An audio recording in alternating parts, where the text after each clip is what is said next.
Good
evening, everybody. It's John here from Tutor to You, welcoming you along to this, our very last live stream for OCR A-Level Law of this academic year. And it's our last one for a reason, of course. We have one paper left to go. You've got your Paper 3 exam on Monday, and we're here to field as many questions as we can in the next 20 to 25 minutes in terms of anything you've got left to ask our experts. And our experts tonight, we've got Gemma on the left-hand side of the screen, and we've got Robina on the right-hand side of the screen. Good evening to you both. Evening. Hi.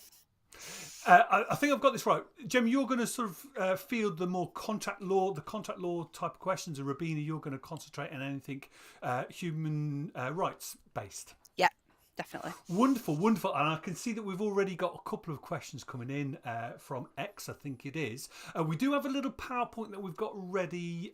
If we've got any time a little bit later on in the live stream, we'll go back to that and go through one or two little points about the paper 3. But I think on that basis, shall we get started with one or two of those questions that are already popping up in the chat window? Is that okay with you two?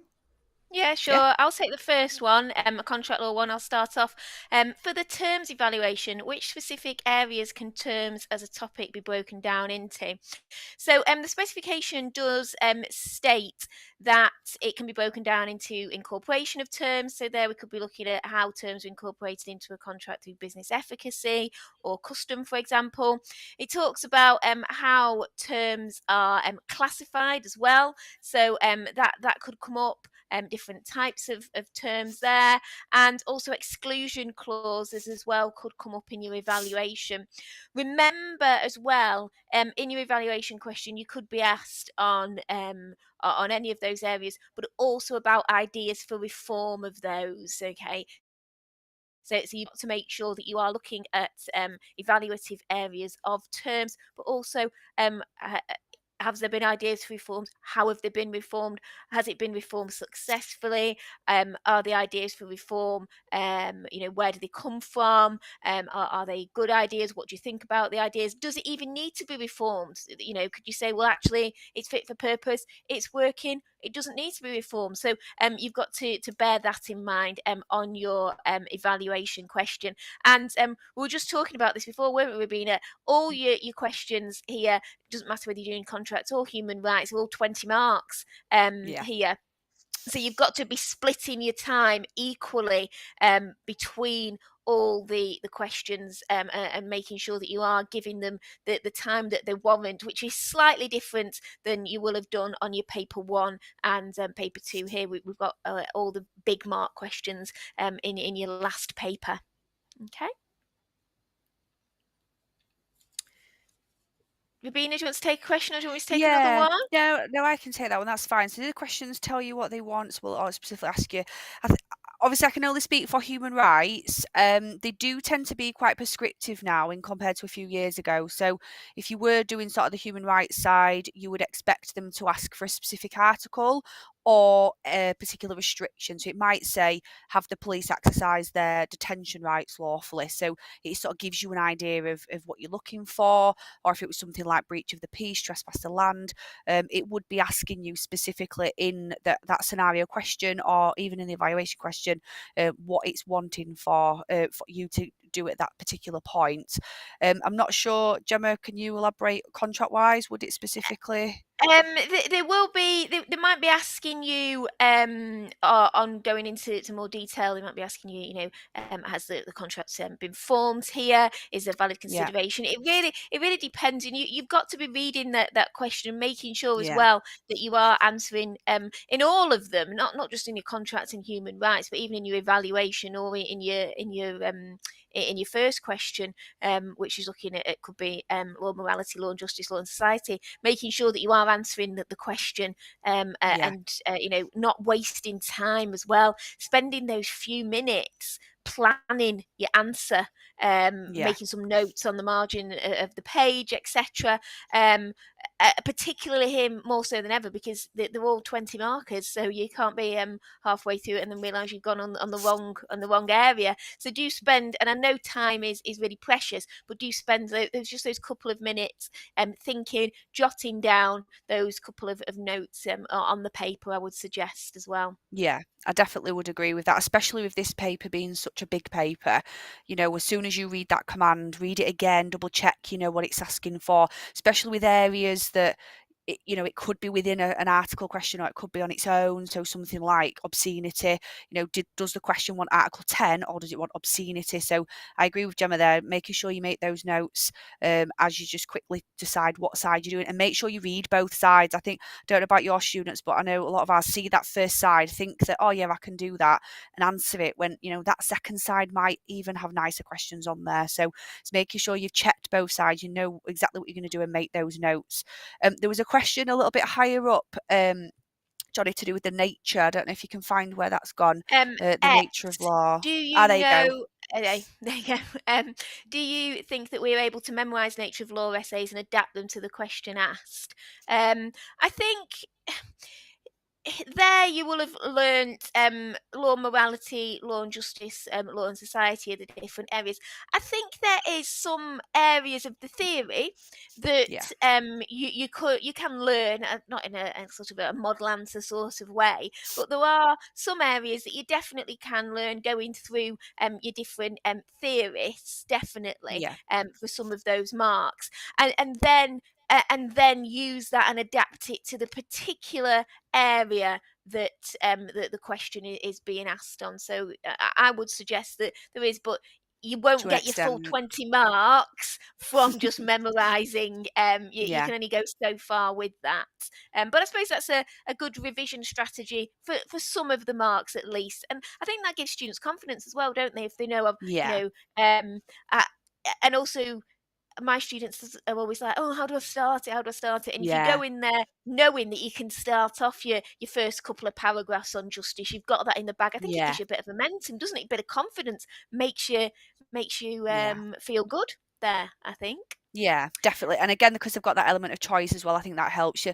Like you'll have your main theorists that your teachers have gone through. So, like your morality essay, your positivism, your natural society, you'll have looked at sort of your formal, informal self controls, the mechanisms that we've got there. So yeah, I agree with Gemma there. The actual theory side, that what we would call the AO1 8 mark side, I think you can. The evaluation does need to link to that question though. When you are, there's no sort of generic, but this about society. You don't know what the question's going to ask you.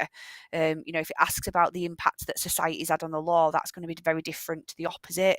So yeah, definitely, I think you've got some element of sort of learning context there, but definitely with those evaluation, check what the essay is asking you, and those 4 developed points, make sure they do link back to what that question's saying. So if it's, to what extent our law does achieve justice, then you should be able to do, points as to why it does, why it doesn't, and don't forget to where you can bring across content from the whole of your course. Don't be scared of bringing things from paper 1, from paper 2. You're being able to show that in order to show why we do achieve justice, why the law does or doesn't enforce morality, or whether society should play a role in the law that we do have today. So yeah, very good question there, but yeah, definitely hope we've answered that quite well for you.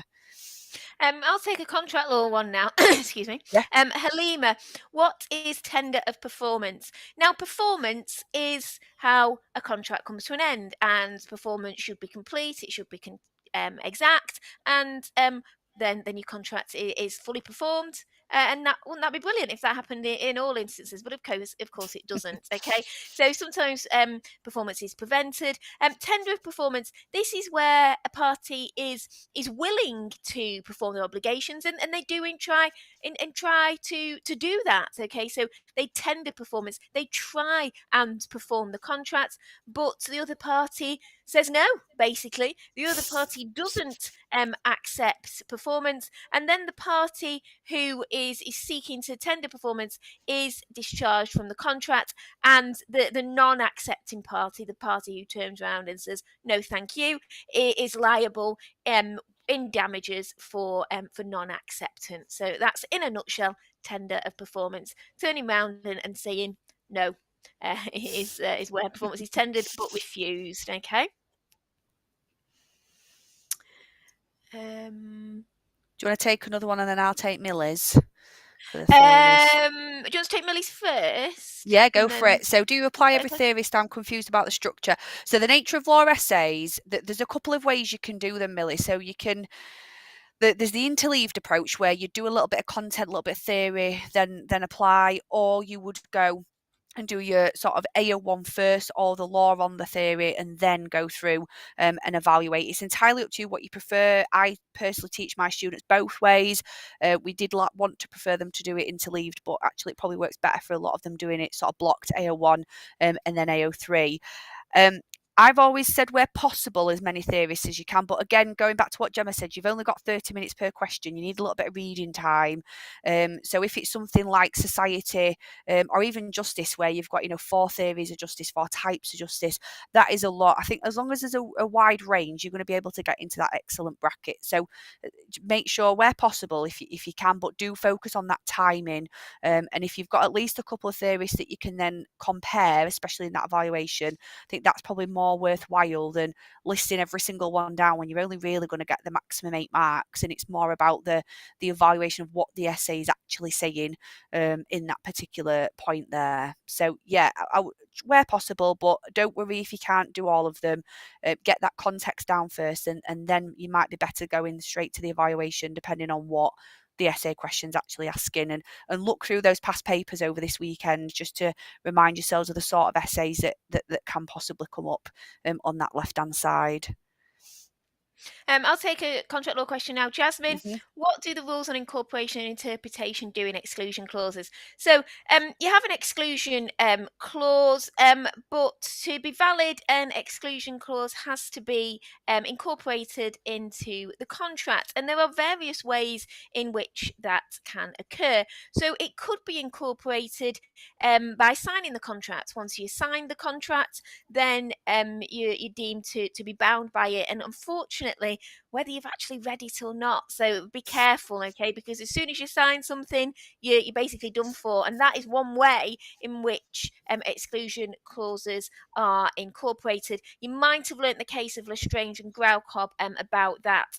If any overriding oral statements are made at the time of signing, then those will override and those will override the contradictory facts in the contract. That was shown in the case of Curtis and Chemical Cleaning Company, where somebody was taking a dress to be cleaned at the dry cleaners, and they signed a document when it was handed over, saying that they were not liable for any damage whatsoever. But when they handed it over, she did ask about what this meant, and she was told that it didn't. It only included things, didn't include damage for beads and sequins. That's what it was talking about. So it was beads and sequins that were not. They couldn't guarantee if a couple of those fell off. And when her dress was returned and it had a stain on it, she could say, well, actually, that was not incorporated because you told me an overriding statement that it only applied to like beads and sequins, and now I've got this huge stain on my dress. Okay. Another way it can be done as well as by signature could be by notice. So you might have done some cases. There's quite a few cases here that you could have done, to be honest. Ollie and Marble Court Hotel, Thornton and Shoe Lane Parking, Chapelton and Barry are different ones. So that's really it will be incorporated if reasonable notice is given to the party before you enter into the contract. And the case example, I'll just go through one of them because I said there's so many, and Robina will probably get a little bit bored because she doesn't teach contract law. No, it's interesting. One of them I'll just go through is Ollie and Marble Court Hotel. So this is where somebody booked into a hotel, and they signed an exclusion, signed the contract, and there was an exclusion clause on the back of the bedroom door when they went into the bedroom, saying that there was excluded from liability for lost or stolen items. And this exclusion clause was invalid as it had not been incorporated into the contract, giving them reasonable notice when they'd made the contract at the reception desk. It was actually after they'd made the contract and entered into their hotel room. The way they should have really got around it is by having it on the reception desk when the contract was made, shouldn't they? Okay, so it can be incorporated through signature or by reasonable notice, but you do have to look at exclusion clauses there. So well done for bringing that up, and I hope that has given you a little bit of clarity on that. But as I said, there's lots of other cases there, just a couple of examples I've mentioned there. You do need cases to back up what you say, but you could have a completely different one with a backing up the same point as me there. Okay. Do you want me to go in another one on contract law? Yeah, I think there's a couple more coming in. I know. There's a lot more contract ones in there. I suppose this is one that we could ask for both. Elena, how many cases are needed for each contract question? Well, how many cases are needed for each human rights question, Robina? I think that's a difficult one, isn't it? I mean, I love a case. I'd shove in as many as I possibly could, me. But it's about are you illustrating your points with cases? Okay. Yeah. And putting in the relevant cases, and don't get hung up on making sure you've got 94 cases in there. Make sure that you've applied the law. That's where you're going to get a lot of your marks. Yeah, you do need cases in there for A01, but also, if you forget a case, it's not the end of the world, is it? Yeah. Move on and then come back to it. You might remember it as you go through, but don't get hung up. It's not all about the cases, because I forget the proportions now exactly, but I might be able to do a bit of maths in my head. Of course, there is more marks for the application than the actual AO1 knowledge, because anybody can know what the law is, but the skill is then applying it or evaluating it. So I don't know, what would you say on human rights. Is that Yeah. the same? I tend to sort of teach my students around 4, but don't forget Acts of Parliament count as well. And there's probably a Yeah. lot more in contract than there is in human rights. But yeah, as Gemma said there, more about getting the law down, getting the tests down, use relevant cases, not just any. But there is only 8 marks a proportion to it. The other 12, as you say, there are for applying it, and it's focusing on getting down, the true application there, and making sure you've gone and made a reasoned conclusion to get those 12 marks. As you say there, missing a case out's not going to have a massive implication. Obviously, if there's none there, I wouldn't argue that would be an excellent or good answer going on to those mark bands. But it's more about that application to that question in that scenario. And I'm not sure for contract, but for human rights people, what I will say, one key thing is that students forget every year with the human rights scenarios is making sure that you have balanced the argument. You need to go both sides of the argument. So why there is a breach, but why there isn't a breach, and then do your final conclusion. The same with Article 8, 10 and 11. When you're doing necessary, you've gone through, PAN, prescribed by law, legitimate aim, necessary in a democratic society. Why is it necessary to take their rights away? Why isn't it? So please don't forget to go both sides with that, because every examiner report talks about the fact that students are going very quick, breach, when actually you're losing quite a lot of marks by not doing the balance that the UK courts and the European Court of Human Rights would have to do anyway before making that decision. Yeah, I think there was another question that popped up there. Acts are used as cases, right? Like marked as cases, I think, from Elena. Yeah, well, I Yeah, shouldn't just say yeah, cases. It's an authority, okay? So when I was going through incorporation of terms there, I was using a lot of cases. But sometimes in contract law, you might be, if it's a consumer rights to that question, if it's about, your dress, you've ordered a blue dress and it's coming, it's red, that would be lots of Consumer Rights Act sections you would be using there, saying it's not matched the description, and then what would your remedy be? You could send it back yeah, for a refund, or you could get a replacement. So yes, it's an authority. You need some authorities in there, and some areas in contract will have more sections, acts, and sections of the acts rather than cases. So yeah. an authority. It's not just a case. Yes, but you do need them in there. Okay. You've got there was a question there. Christina, what is the best structure for a contract law scenario? Well, Robina there talked about that balancing in human rights. It's not like that in contracts. Contract, you've got to hone in on the particular area that it's asking you about. Okay, so if it's a formation issue, it might just be talking about consideration and intention to create legal relations. If that's a fact, then you've just got to go through those particular areas, and consideration is huge. So phoning in on those particular areas and going through them. There is some areas in contract law, misrepresentation, for example, you have got to go through the different factors of misrepresentation and untrue statements of fact, which induces another party to enter into a contract. But it is about honing into those areas and making sure that you are really not wasting time going through, questions. There is a valid contract here. There was an offer. There was an acceptance. You don't need that. You just need to hone in on the particular areas that are relevant there. Yeah, and I think there was another.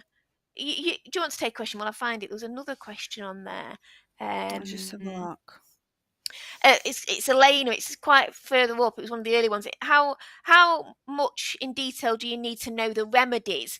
So that will be relevant in a question. If somebody has a contract law dispute, if they came to a solicitor, they're going to want to know, well, this has happened to me. What can I get back? Okay, what are the remedies? So you will need to bring that in, but that is only part of the question. Okay, so you've got to make sure that you are looking through the different areas. Okay, and just bringing that in when is relevant, because remedies will only come in after you've gone through and found, well, actually there has been a contract which has been breached here, and then you'd be able to say what the remedies are applicable there. It depends how the question is structured. So there could be a question with multiple different aspects that have gone wrong, and multiple different remedies that they could be able to claim for. But I would suggest that you've got to be going through the area to confirm that there has been a breach of contract before you can go on to remedies there, really. Okay.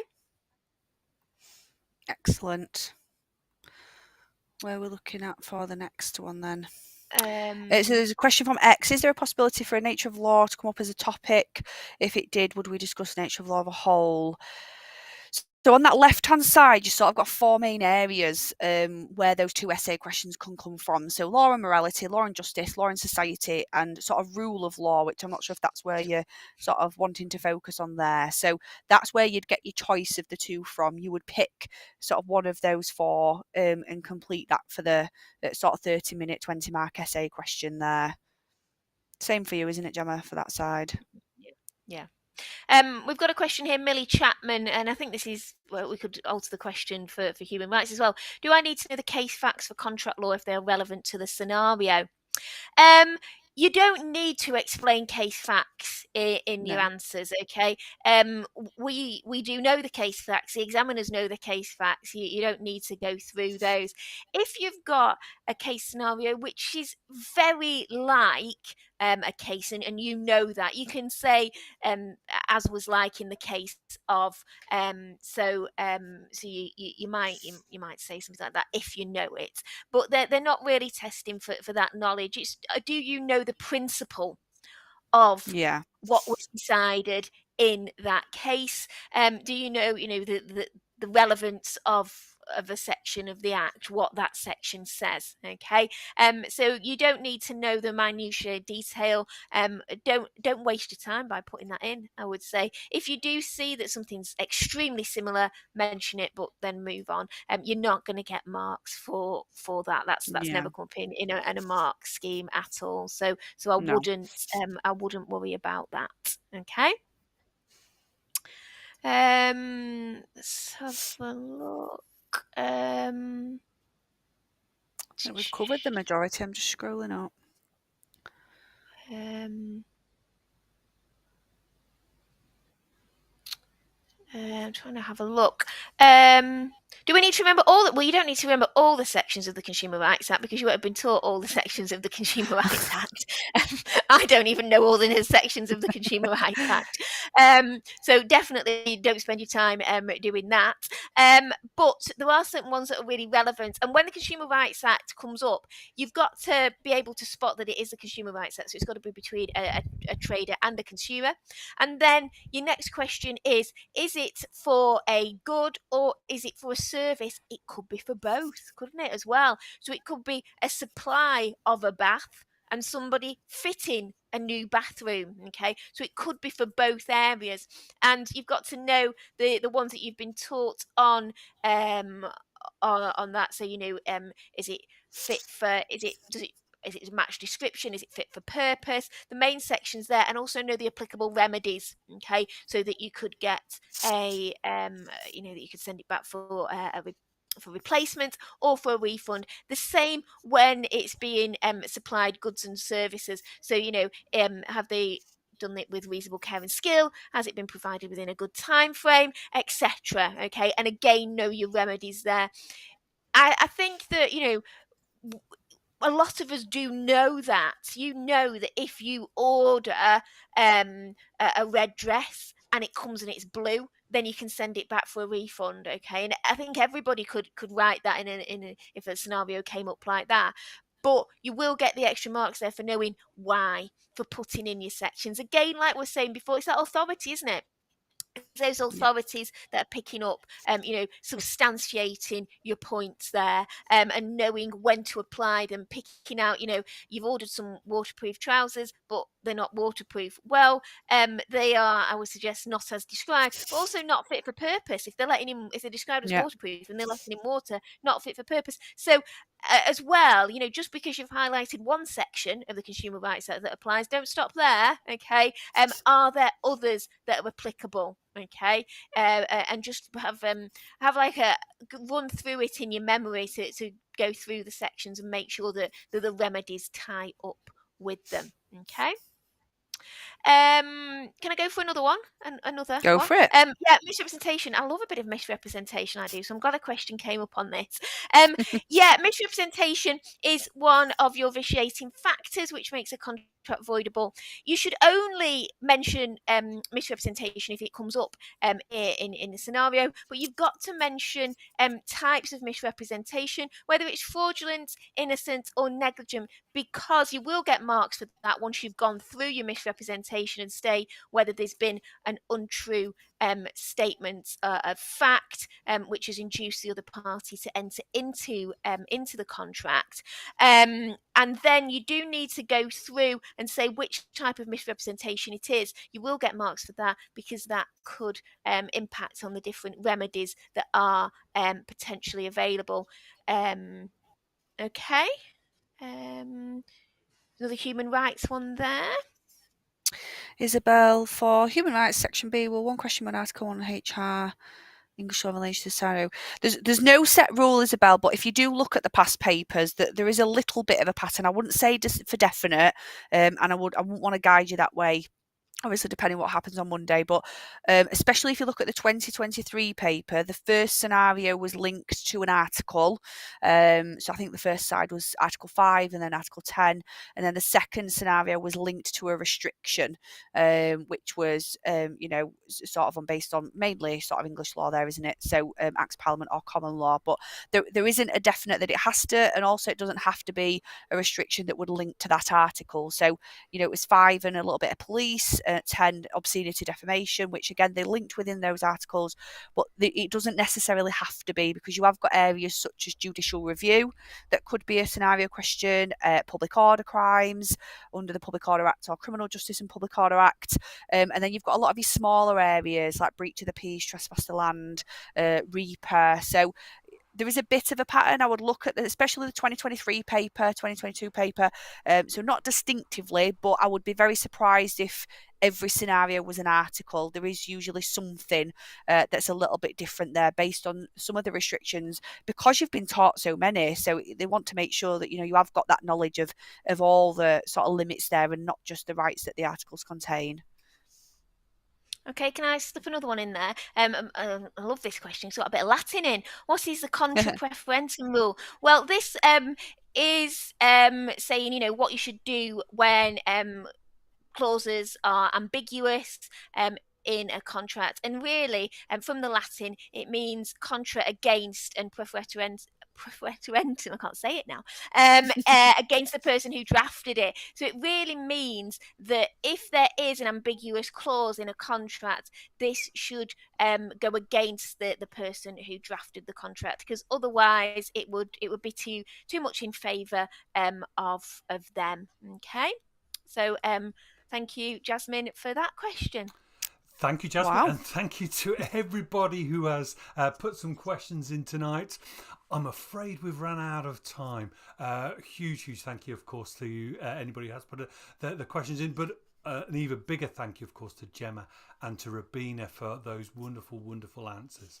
Little quick reminder that we have got a very short PowerPoint with some more little tips for anybody taking paper 3. So do download that PowerPoint as soon as this live stream's finished if you want to have a look at that and see if there's anything there that will be of any use to you. But we have now come to the end of this live stream. So all that's really left for me to say on behalf of Gemma, on behalf of Robina, on behalf of everybody at TutorTU as well as myself, the very best of luck with your exam on Monday, and the very best of luck with all of your A-levels, and let's hope the outcome is just as you need it to be. Thank you, everybody, and we'll see you again. Goodbye, everybody. Thank you. Bye. Good Bye-bye. luck.